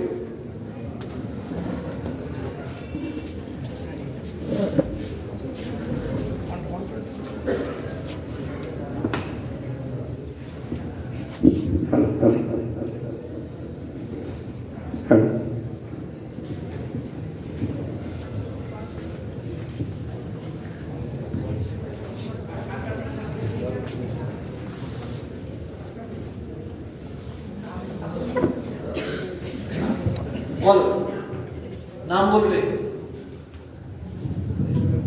আমি মানসী, নারজল রাজ কলেজ থেকে আসছি, 3rd ইয়ারের স্টুডেন্ট। আপনি বললেন যে স্বামীজি বিবেকানন্দের মতে উচ্চশিক্ষার প্রসারের কথা, সেই অনুযায়ী নিয়মের পাশাপাশি ভক্তি কিভাবে এই শিক্ষার আসনটাকে আরো উচ্চ তুলে ধরে? না, ভক্তি তো আসলে অন্তরের জিনিস, সেটা নিশ্চয়ই আমরা তার কথা, তার তত্ত্বের কথা আলোচনা করতে পারি, কিন্তু ছাত্রকে নিজেকে এগুলো প্র্যাকটিসের মধ্যে নিয়ে আসতে হবে।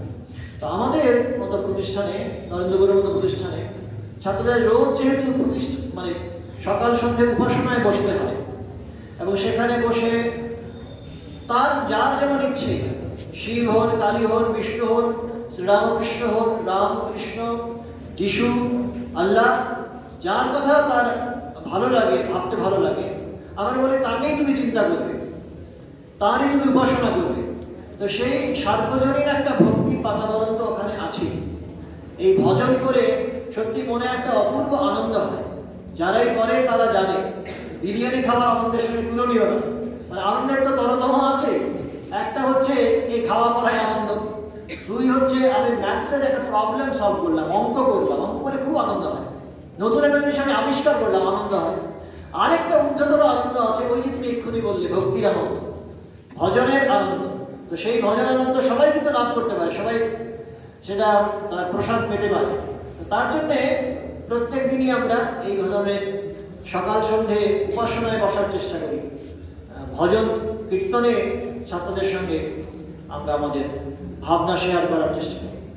আমার মনে হয় এটাতে প্রত্যেকেই উপকৃত হয়। এবং অনেকে দেখেছি পরবর্তীকালে আমার একটা পুজোর কোর্স আছে, নরেন্দ্রপুর রামকৃষ্ণ মিশন একটা পুজোর কোর্সও অফার করে। সেই পুজোর কোর্স কলেজ থেকে অফার করা হয়, সেটাও তারা অনেক ছাত্র নিজেরা ইন্টারেস্টেড হয়, তারা শিখতে আসে।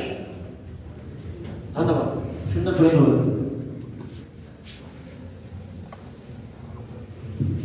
নমস্কার,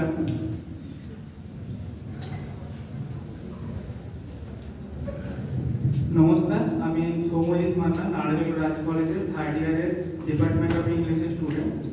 স্যার, আমি জানতে চাই যে আমরা যেহেতু কলেজে এসে গেছি, তো আমরা ইউজি কোর্সে তো কোনো সেরকমভাবে নরেন্দ্রপুর রামকৃষ্ণ মিশন হোক বা অন্যান্য যে সমস্ত মিশনগুলো আছে ওগুলোতে আমাদের কাছে ওগুলো ততটা ভ্যালুয়েবল না। কিন্তু আমরা হায়ার স্টাডিজের ক্ষেত্রে যেমন মাস্টার্স বা রিসার্চের ক্ষেত্রে কীভাবে ওই রামকৃষ্ণ মিশনের ফ্যাসিলিটিগুলোকে অ্যাড করতে পারি যদি একটু বলতেন। খুব ভালো, ধন্যবাদ। অত্যন্ত গুরুত্বপূর্ণ প্রশ্ন। সত্যি আমি বলতে ভুলে গেছিলাম, একটা ছাত্র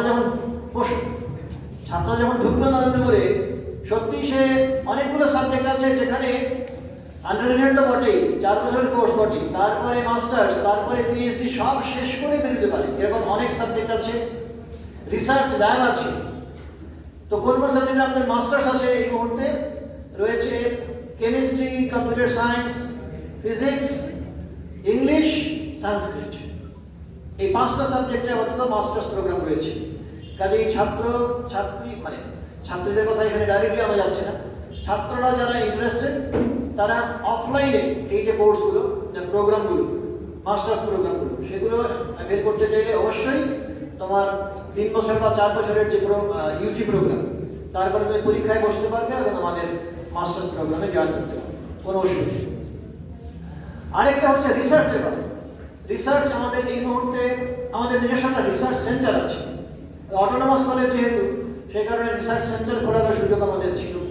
তো সেই স্বামীজির নামাঙ্কিত সেই research centre, Vivekananda centre for research, তার আন্ডারে ফিজিক্স, কেমিস্ট্রি, কম্পিউটার সায়েন্স, এই 3টেতে আপাতত রিসার্চ পিএইচডি করানো হচ্ছে। এছাড়া আমাদের সংস্কৃতে অদূর ভবিষ্যতে খোলার সম্ভাবনা আছে এবং ইংলিশেও এটা যাতে শুরু হয় তার প্রস্তাব এসছে। কাজে আস্তে আস্তে এগুলো এক্সপ্যান্ডিং। যারা ওই 3টা সাবজেক্ট বিশেষ করে বললাম, ফিজিক্স, কেমিস্ট্রি, কম্পিউটার সায়েন্স, যারা ভর্তি হবে আন্ডার গ্রাজুয়েটে, তারা আন্ডার গ্রাজুয়েট, পোস্ট গ্রাজুয়েট করে পিএইচডি পর্যন্ত টানা করে বেরিয়ে যেতে পারে, এমন সুযোগ আছে।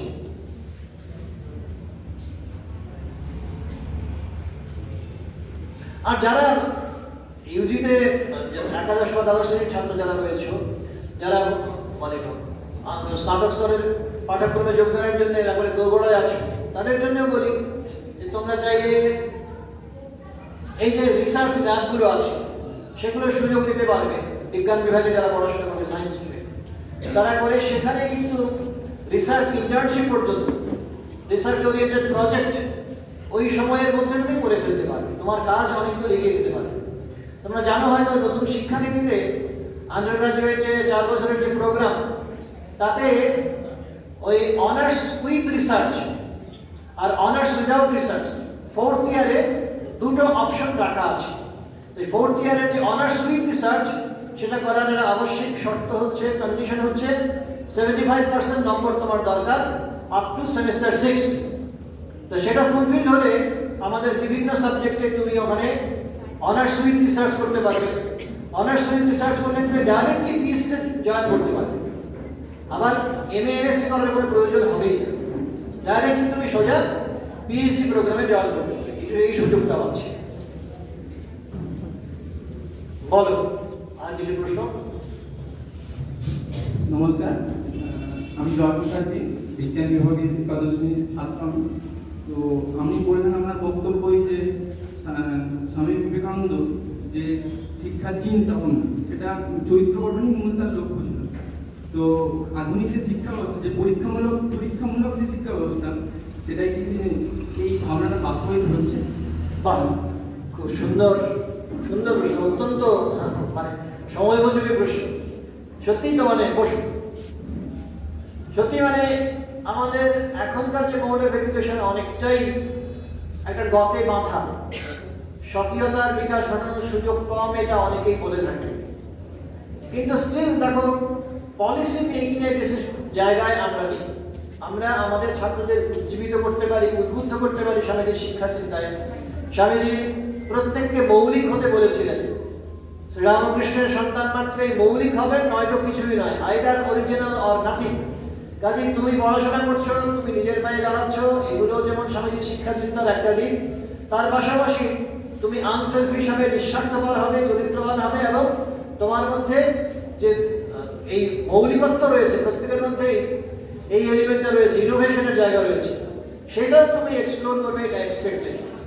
তা এখন নিঃসন্দেহে এই যে নতুন শিক্ষানীতি, তাতে কিছু কিছু জায়গায় এসছে, যেমন ধরো এই সামার ইন্টার্নশিপ অথবা এই স্পেশালাইজেশনের জায়গা, এইগুলোতে কিছু কিছু আমার নিজের মতো করে আমি সিলেক্ট করবো, ইনোভেশনের জায়গা আমি এক্সপ্লোর করবো, এই সুযোগ খুলছি। আস্তে আস্তে আমরা হয়তো স্বামীজির কাঙ্ক্ষিত লক্ষ্যের দিকে এগোচ্ছি, আমার তাই মনে হয়। হাজার হোক, আমরা এতদিন ধরে একটা কালচারে অভ্যস্ত ছিলাম, এখন আস্তে আস্তে আমরা নিজেদের মতো করে প্রশ্ন করছি। এই যে তুমি যে প্রশ্ন করছো, তার অর্থই হচ্ছে স্বামীজি আমাদের ভিতরে প্রবেশ করছে। স্বামীজি একবার বলেছিলেন ঠাকুর সম্পর্কে, lo the man is entering into me. ওইভাবে স্বামীজিও আমাদের মধ্যে প্রবেশ করছে, এবং সেই কারণেই এই প্রশ্নগুলো উত্থাপিত হচ্ছে। ওইভাবেই আস্তে আস্তে আমরা তার স্বপ্নের বাস্তবায়নের দিকে এগোবো। ইট মে টেক টাইম, সময় লাগতেই পারে, কিন্তু নিশ্চিতভাবে এটা সম্ভব। এটা আমরা যেটা লক্ষ্য করেছি যে in spite of all the challenges, সমস্ত প্রতিবন্ধকতা সত্ত্বেও এই যে একটা সুদীপবাবুর মতো রয়েছেন প্রাক্তনীরা, তারা কিন্তু একটা বাতিঘর, উজ্জ্বল বাতিঘর, বিভিন্ন জায়গায় নিয়ে স্বামীজির কথা বলছেন, নিজের জীবন গঠন করছেন, অন্যের জন্য ফিল করছেন, অন্যের পাশে এসে দাঁড়াচ্ছেন। একজন প্রাক্তনীর কথা আমি জানি, যিনি কিনা আমাদের একটি প্রতিষ্ঠানে এক শিক্ষক ছিলেন। তিনি সারা বছর ধরে, সারা জীবন ধরে সবকিছু ওইভাবে বিলিয়ে দিয়ে দিতেন। নিজের পয়সা, আর্থিক উপার্জন যেটুকু করতেন, একটা পয়সা সঞ্চয় করে রাখতেন। ফলটা কি হতো, মাসের শেষে তার পকেটে প্রায় কিছু থাকতো না। সবাই মিলে তাকে কোনোভাবে তার মানে জীবন ধারণের ব্যবস্থা তারা করে দিত, জীবিকা উপার্জনের ব্যবস্থা ওইভাবে করে দিত। কিন্তু এই ধরনের মানুষ নিশ্চয়ই আছেন। ওই গানে যে ছিল, বৃক্ষের মতো মানুষ দু চারজনই থাকে, তো এই ধরনের বৃক্ষের মতো মানুষ মানে রামকৃষ্ণ মিশন পরিচালিত প্রতিষ্ঠানে অবশ্যই তৈরি হয়। কন্টিনিউয়াসলি তুমি যখন স্বামীজির কথা শুনছো, যে স্বামী বিবেকানন্দ কিনা নিজের জীবন, যৌবন, ধর্ম সব দিয়ে দিচ্ছেন দেশের জন্য। একজন সন্ন্যাসী হিসেবে তার কাজ ছিল কি? কাজ ছিল নিজের মুক্তির জন্য চেষ্টা করা। মুক্তিভুক্তিগুলো পরে হবে, এখন এই মুহূর্তে দেশমাতৃকার সেবা বলে দিচ্ছেন। বিদেশ থেকে ফিরে আসার পরে আগামী 50 বছর একমাত্র দেশমাতৃকাই তোমাদের আরাধ্যা দেবতা, আর সমস্ত দেবতা অপেক্ষা ওরা ঘুমোচ্ছেন। এই যে কথাগুলো বলছেন স্বামীজি, এগুলো ইংরাজ যদি তোমার মাথায় ঢোকে, তোমার গান নিয়ে যদি প্রবেশ করে, একটা সময় ট্রান্সলেটেড হবে, একটা সময় এটা ইম্প্যাক্ট ফেলে দিবে। তো রামকৃষ্ণ মিশনের এই প্রয়াস নিঃসন্দেহে এটা ব্যর্থ হবার নয়। এটা মানি মেকিং এডুকেশনে নিশ্চয়ই গিয়ে সীমাবদ্ধ থাকবে না, থাকছে না।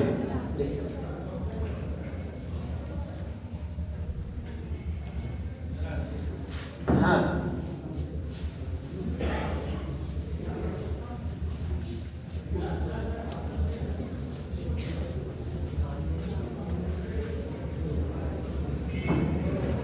আর কোনো প্রশ্ন?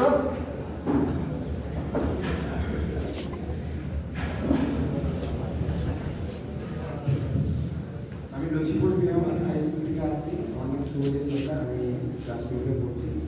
তো আপনি বললেন যে যখন এই নরেন্দ্রপুর কলেজ থেকে স্টুডেন্টরা বেরোবে এর মূল উদ্দেশ্য হবে কি রাজ্যের মানুষের জন্য ভাবা, গ্রামের মানুষের জন্য এবং দেশের মানুষের জন্য ভাবনা। তো আমি শুনি যারা ধরুন এই এইচএস বা মাধ্যমিকে যারা পড়াশোনা করে ভালো র্যাঙ্ক করে বা হায়ার স্টাডি করতে গেলেও যারা ভালো র্যাঙ্ক করে, তাই জন্য জিজ্ঞাসা করেন তুমি কী হতে চাও, তখন তারা বলে ডাক্তার, ইঞ্জিনিয়ার, তারপর টিচার। তারপরে তারা জিজ্ঞাসা করে যে তুমি কেন হতে চাও এটা, বলে দেশের কাজের জন্য, দেশের উন্নয়নের জন্য, কল্যাণের জন্য। তো আসলে কি এটা হয়? আমরা তো দেখেছি যে যারা এই কথাগুলো বলে এসছে তারা পরে মানে নিজের উন্নতির দিকে এগিয়ে যাচ্ছে, নিজে বাড়ি করছে, গাড়ি কিনছে, নিজে থাকছে, মানে নিজের লাইফস্টাইলটাকে ভালোভাবে আপগ্রেড করছে, দেশের মানুষের জন্য কিছুই করছে না, কিন্তু তারা আগে কথাগুলো বলে এসছে। তো এটাতে আপনার মতামত কি, বা এটা কেন হয় সে নিয়ে কিছু বলুন। না দেখো, মানে সার্বিক চিত্র সম্পর্কে আমি কোনো মন্তব্য করতে চাই, মানে করে আমার কিছু এখান থেকে কনফিউশন পৌঁছানোর সুযোগ না। আমি বলছি রামকৃষ্ণ মিশন অ্যালামনাই, রামকৃষ্ণ মিশনের যারা ছাত্র, প্রাক্তন ছাত্র, তারা ইন জেনারেল সাধারণভাবে তারা কিন্তু সবাই মানুষের জন্য ভাবেন, সমাজের জন্য ভাবেন এবং নিজের সেরাটা দেওয়ার চেষ্টা করেন। ক্লাসে যখন যাচ্ছি, আমার মনে আছে পুরুলিয়া বিদ্যাপীঠে যখন আমার প্রথমবার আমাদের পোস্টিং হয়, আমাদের একজন প্রবীণ সন্ন্যাসী বলেছেন, ক্লাসে যখন ঢুকছো মনে রাখবে সামনে যারা আছে তারা জীবন্ত দেবতা, তারাই তোমার উপাস্য, তারাই ভগবান। কাজে সেই কথা যখন মনে রাখবে একজন প্রাক্তন ছাত্র, সে যখন মাস্টার হচ্ছে, সে যখন টিচার হচ্ছে, সে যখন জানবে ছাত্রটাই আমার ভগবান, সে তার সেরা দেওয়ার চেষ্টা করতে পারে। যিনি ওই রকমভাবে হয়তো আজকে ক্লার্কের কাজ করছে, পিয়নের কাজ করছে, তিনি যখন জানবেন আমার হাতের কাছে যে কাজটা ইন্টারেস্টেড হয়েছে, যে দায়িত্ব দেওয়া হয়েছে, সেটা করে আমি দেশের সেবা করছি, ভগবানের সেবা করছি, তখন তো তিনি ডাইরেক্টলি তাদের ইনভলভ হবেন, আরো বেশি করে কাজে তার ভালোবাসা জন্মাবে এবং 100 ভাগ তিনি নিজেকে নিয়ে দেওয়ার চেষ্টা করবেন। এই ধরনের বহু ছাত্র রয়েছে। অবশ্যই রামকৃষ্ণ মিশন এনভায়রনমেন্টের কথা আমরা যেটা বলছিলাম, তার সুযোগ সদ্ব্যবহার তারা করেছে এবং নিজেদের জীবন তারা করেছে। তো যার কথা বলছিলাম, যে প্রাক্তনের কথা বলছিলাম, এটা আমার চোখের সামনে রাখা এবং নাম করে বলতে পারি, তিনি হচ্ছেন রামকৃষ্ণ মিশন বিদ্যাপীঠ পুরুলিয়ার প্রাক্তন শিক্ষক। আজকেও তার সঙ্গে কথা হচ্ছিল, স্বপন বন্দ্যোপাধ্যায়। যদি কোনো সময় সুযোগ হয় তার সঙ্গে পরিচিত হওয়ার চেষ্টা করি। এইভাবে নিজেকে সম্পূর্ণভাবে মিলিয়ে দেওয়া, আত্মবিলয় সম্ভব, মানে ঘটে না এমন। আমাদের ডক্টর রায় আছেন, হ্যাঁ, উনি বিবেকানন্দ, মানে আমাদের বিদ্যামন্দিরের অ্যালুমনি। আচ্ছা আচ্ছা, ঠিক আছে। আমি সবিতা দাস, আমি হচ্ছে ঢাকা রবীন্দ্র চতুর্বার্ষিকী হাই স্কুলে পড়াশোনা করছি। তো হচ্ছে সেখানে আমি একটাই কথা বলতে চাই যে এখানে রামকৃষ্ণ মিশনে যে ছেলেদেরকে কেন বেছে নেওয়া হলো, এটা কি মেয়েরা পারবে না, না যোগ্য কিনা, সেটা যদি আপনি কিছু বলেন এই সম্পর্কে। না, যোগ্য নয় সেটা প্রশ্নই উঠছে না। আমাদের স্বামীজির তো আইডিয়া ছিল এইরকম, অ্যাবসলিউট কনফিডেন্স, পরিপূর্ণভাবে ব্রহ্মচর্য পালন, হোয়াটএভার ইট মে বি। একটু কথা বন্ধ করলে ভালো, গুরুত্বপূর্ণ কথা, অ্যাবসলিউট কনফিডেন্স। এবং সেটার জন্য আমাদের ক্ষেত্রে মনে হয়েছে যে focusing on one particular group, সবকিছু মিলিয়ে মিশিয়ে তালগোল পাকিয়ে দিলে সেটা যে সম্ভব হয় ব্রহ্মচর্য পালনে খুব সুবিধা হবে এমনটা বোধ হয় নয়। বাইরের কলেজগুলো অন্তত তাই বলে। সেই কারণে প্যারালাল, আমরা তো এক্সক্লুড করছি না, প্যারালালই দুটো সিস্টেম চলবে। ছাত্রদের জন্য একদিকে চলবে যেমন, ছাত্রীদের জন্য তো ছাত্রীদের জন্য বলতে পারো কলেজের সংখ্যা আরো বাড়লো না কেন। এটার উত্তর হচ্ছে তোমাদের মধ্য থেকে সন্ন্যাসিনী যত বেশি করে উঠে আসবে, সারদা মঠে সন্ন্যাসিনী যত বেশি জয়েন করবে, তাদের শ্রেণী তত বাড়বে, তত বেশি তারা আর ওই ধরনের শিক্ষা প্রতিষ্ঠান তৈরি করতে পারবে। কাজে তোমরা জয়েন করো সারদা মঠে, করে তার শ্রী বৃদ্ধি করো, সম্পদ বৃদ্ধি করো, শিক্ষা সম্পদ বাড়বে, ওই ধরনের হসপিটাল, তারপর কলেজ, স্কুল, এগুলোর সংখ্যা তখন বাড়বে। কাজে কোনোভাবেই আমরা কিন্তু এক্সক্লুড করছি না। ইন পার্টিকুলার আমি যেটা বললাম, নরেন্দ্রপুর কিন্তু অনলাইন মোডে যে কোর্সগুলো করছে তাতে জাতি ধর্ম মতে তো বটেই, ওই ধরনের লিঙ্গের ভেদও পর্যন্ত লিখে আমরা সবাইকে সমানভাবে ইনক্লুড করেছি। Obviously it is inclusive principle, এটা কোনো কিছু এক্সক্লুড করার প্রশ্নই নেই। স্বামীজি বলছেন ইংরেজি এক্সক্লুশন শব্দের কোনো প্রতিশব্দ হয় না সংস্কৃত, কোনো সিনারি হয় না, রামকৃষ্ণ মিশন তো কোনোভাবে এক্সিট করতে পারি না। আর যেটা বললাম যে সামার ইন্টার্নশিপ তো এখন অ্যালাউ করা হচ্ছে।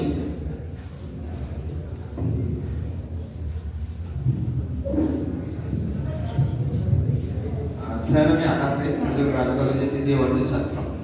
আপনি যে বললেন আপনার রামকৃষ্ণ মিশনে ওখানে মাস্টার্স প্লাস পিএইচডির ব্যবস্থা রয়েছে, তো আমার কোশ্চেন হচ্ছে যে ওখানে কর্মসংস্থানের আমরা কি কি সুযোগ সুবিধা করতে পারি? কর্মসংস্থানের সুযোগ মানে আমাদের তো ধরো গত বছরই masters in data science and AI কোর্সটা খুলল, আমরা ওইভাবেই করেছিলাম, তার কারিকুলাম ডিজাইনিং ওইভাবে হয়েছিল।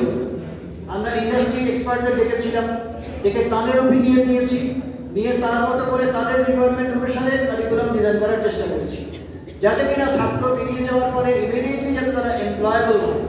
এবং অলরেডি ওই গ্রুপে 13 জন ছাত্র ছিল, 5 জন আর তারা এখনো থার্ড সেমিস্টারে রয়েছে, এখনো শেষ হয়নি। তার মধ্যে 5 জনের অলরেডি এমপ্লয়মেন্ট হয়ে গেছে।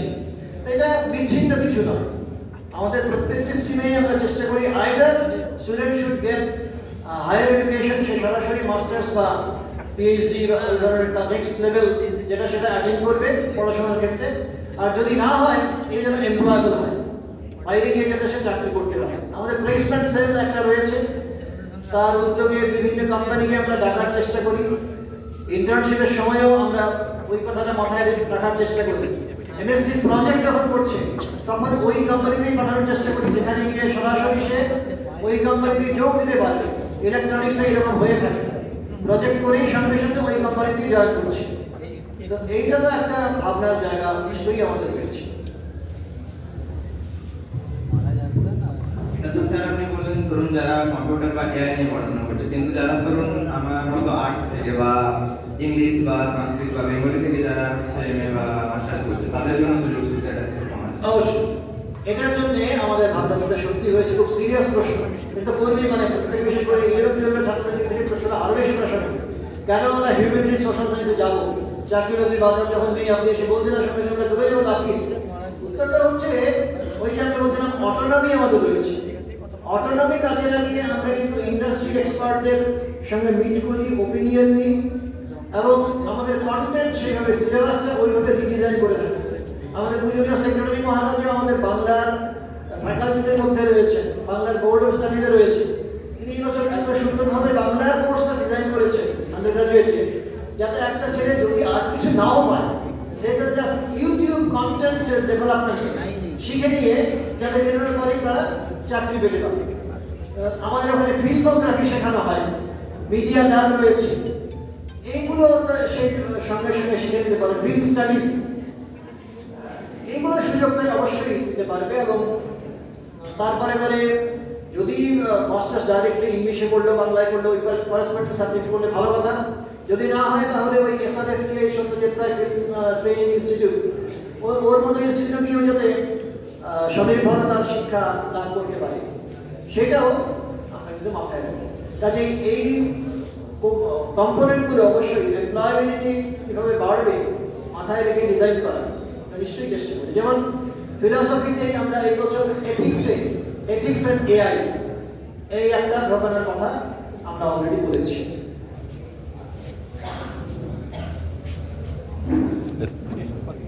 তবে একটা কথা তো কোনোভাবেই অস্বীকার করতে পারি না, মার্কেট কিন্তু কম্পিটিটিভ, এটা অত্যন্ত কম্পিটিটিভ। যে যত এক্সেল করতে পারবে সে নিজের পায়ে সহজে দাঁড়াতে পারবে। সুযোগগুলো এভিনিউগুলো আমরা ধরিয়ে দিতে পারবো, কিন্তু আলটিমেটলি ছাত্রকে নিজেকে প্রমাণ করতে হবে, ইংরেজিতে হবে। স্যার আমি নারায়ণ রাজ কলেজের জুনিয়র আর কি, সেকেন্ডারি স্টুডেন্ট, রোহিত মান্না আমার নাম। আমি স্যার প্রত্যেককে বলবো না যে বেঙ্গলি অনার্স বা ইংলিশ অনার্স করে যে ইউটিউব কন্টেন্ট করতে পারে, মানে ওই রিলেটেডও কোনো কোর্স করানো হয় নাকি? হ্যাঁ অবশ্যই, কারিকুলামের মধ্যে রয়েছে, সরাসরি কারিকুলামের মধ্যে করে ঢুকে দেওয়া হয়েছে। এবং সেইভাবে হিউম্যানিটিজের অন্যগুলো আমরা আস্তে আস্তে নতুন করে মানে রিডিজাইন করবো, আপডেট করবো, এরকম চিন্তা ভাবনা করছি। কন্টেন্ট ক্রিয়েশন সিলেবাসের মধ্যে রয়েছে।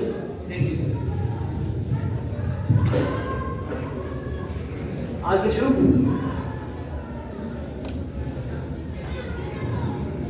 আর কেউ?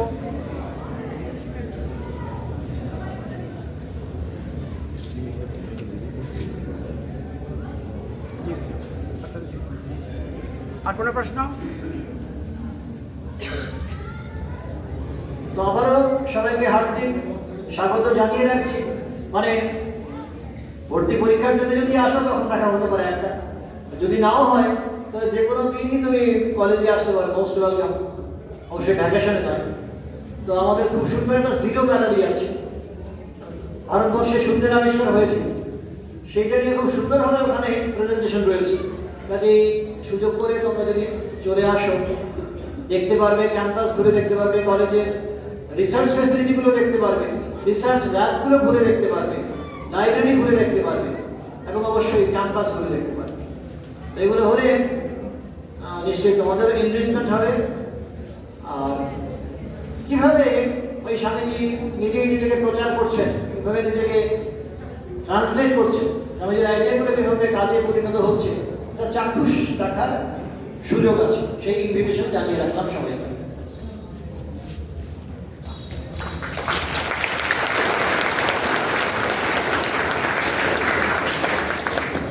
মহারাজকে অনেক ধন্যবাদ।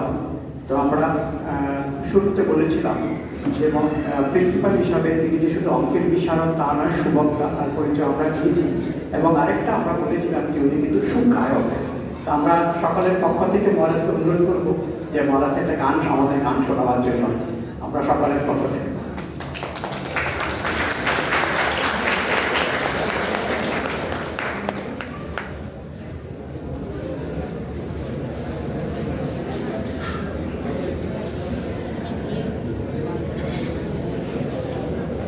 স্বামীজির স্বদেশ মন্ত্র সবার জানা আছে নিশ্চয়ই, মনে হয়। তো সেই স্বামীজির স্বদেশ মন্ত্রকে সঙ্গীতের আকারে, গানের আকারে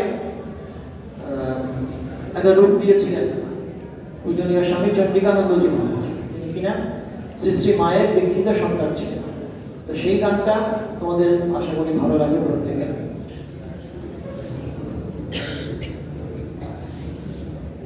আদর্শ তব শঙ্কর সীতা, ভুলিও না তুমি, ভুলিও না। আদর্শ তব শঙ্কর সীতা, ভুলিও না তুমি, ভুলিও না, ভুলিও না। তুমি মহাপবিত্র, ভুলিও না, তুমি মহাপবিত্র। এই ভারতের ধূলিকণা, আদর্শ তব শঙ্কর সীতা, ভুলিও না তুমি, ভুলিও না। ভারত সন্তান দেবতা তোমার, খুঁজিতে ঈশ্বর কোথা যাবে আর। ভারত সন্তান দেবতা তোমার, খুঁজিতে ঈশ্বর কোথা যাবে আর।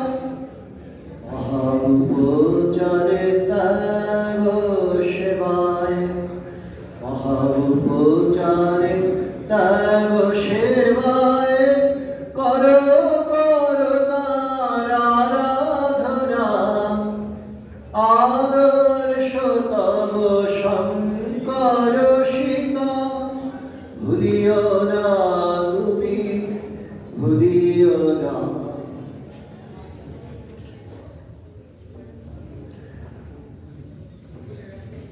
উচ্চ কণ্ঠে বলো বলো তুমি, ভারত সন্তান আমার ভাই। উচ্চ কণ্ঠে বলো বলো তুমি, ভারত সন্তান আমার ভাই। মূর্খ কাঙাল দ্বিজ চণ্ডাল, দেবতা মারেরা সবাই। উচ্চ কণ্ঠে বলো বলো তুমি, ভারত সন্তান আমার ভাই।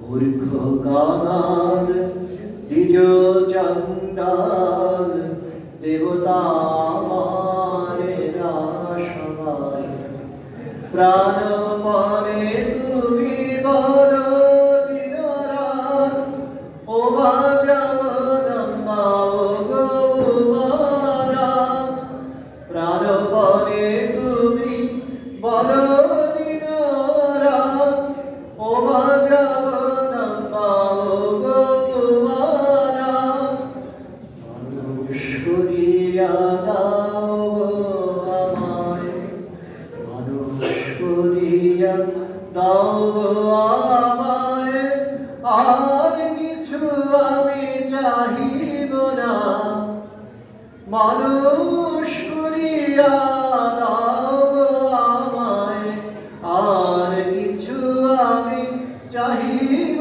না আদর্শ তব শঙ্কর সীতা ভুলিও না তুমি ভুলিও না ভুলিও না তুমি মহাপবিত্র ভুলিও না তুমি মহাপবিত্র এই ভারতের ধূলিকণা আদর্শ তব শঙ্কর সীতা ভুলিও না তুমি ভুলিও না ভুলিও না তুমি ভুলিও না।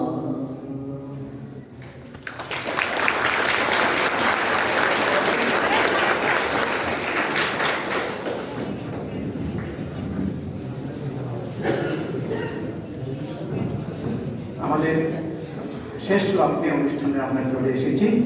এবার আমাদের সমাপ্তি সঙ্গীত হবে।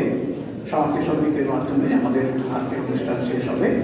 আর মাত্র কিছুক্ষণ সময় আমরা প্রত্যেকের পক্ষ থেকে মহারাজকে আমাদের অন্তরে ধন্যবাদ জানাই। আজকে একটি এত সুন্দর আমাদের সময় উপহার দেওয়ার জন্য। আমরা খুব আশা করি ছাত্রছাত্রী বন্ধুদের জীবনে আজকের দিনটি স্মরণীয় হয়ে থাকবে এবং তাদের জীবনের সিদ্ধান্ত নেওয়ার ক্ষেত্রে এটি একটি কার্যকরী ভূমিকা পালন করবে। যারা দূর দূর থেকে এসেছেন প্রত্যেকেই আমাদের খুব অল্প সময়ের মধ্যে শিক্ষক শিক্ষিকারা ছাত্রছাত্রীদের কাছে আমাদের আহ্বানকে পৌঁছে দিয়েছেন। তাদের শিক্ষক শিক্ষিকাদের আমাদের অন্তরে শ্রদ্ধা এবং নমস্কার আমরা জানাই এবং ভবিষ্যতেও আমরা চেষ্টা করব এই ধরনের অনুষ্ঠান করার জন্য। আশা করি সে সময়ও আপনারা আমাদের ডাকে সাড়া দেবেন এবং এই ক্যাম্পাসে আমাদের এই প্রথম আমরা এই ধরনের যুবকদের জন্য অনুষ্ঠান করলাম। এই সুন্দরভাবে যুবকরা আমাদের এই পরিবেশকে সুন্দর করে তারা উপভোগ করেছেন। আশা করি তারা উপকৃত হবে। প্রত্যেককে আমার অন্তরে ধন্যবাদ জানাই। এবার আমাদের আরেকটি ঘোষণা করি, আপনারা অনুষ্ঠানের পরে খুব আস্তে আস্তে করে আপনারা বের হবেন। প্রত্যেকের জন্য আমাদের টিফিনের ব্যবস্থা আছে।